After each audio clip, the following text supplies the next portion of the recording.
Pablo Neruda, one of Latin America's greatest poets, died in 1973. Yet the death of the Chilean Nobel Prize laureate is still under investigation, and results are expected next month. On Tuesday, his remains were buried for a fourth time.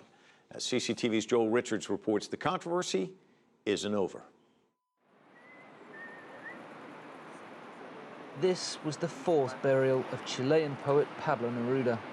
43 years after he died, he was buried again on Tuesday in Isla Negra, west of Santiago. Neruda is one of the great Latin American poets, winning the Nobel Prize for Literature in 1971. He was a prolific writer whose work ranged from romantic love poems to sweeping epics of Latin American history. He was a man with great ability, with passion, with talent and intellect. Neruda is universal and is the pride of all Chileans.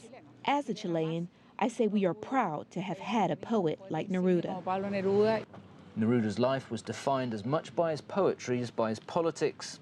In the context of today's Syrian refugee crisis, Chileans remember how he personally helped 2,000 Spanish refugees escape the Spanish Civil War to travel to Chile.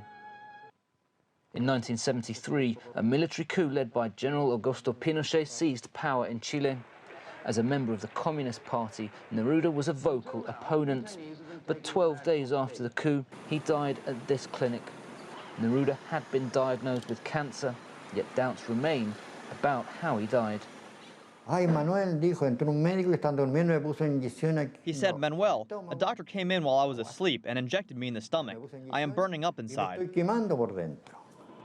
Manuel Araya insists Neruda was murdered. His testimony led to the body being exhumed in 2013 to investigate if the poet had been poisoned.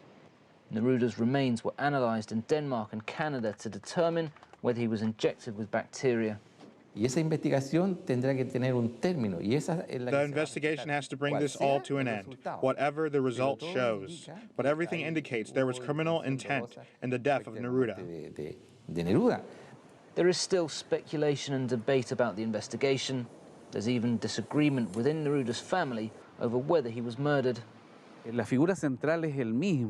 is the central figure. Those of us who are family, the Communist Party and the Neruda Foundation, we are merely passers-by next to such a great man. For now, this is Neruda's final resting place, facing the sea as he had wished. The results of the investigation into how Pablo Neruda died are expected in May. But even those results may not truly bring to an end the questions and the doubts over how the poet died. Joel Richards, CCTV, Isla Negra, Chile.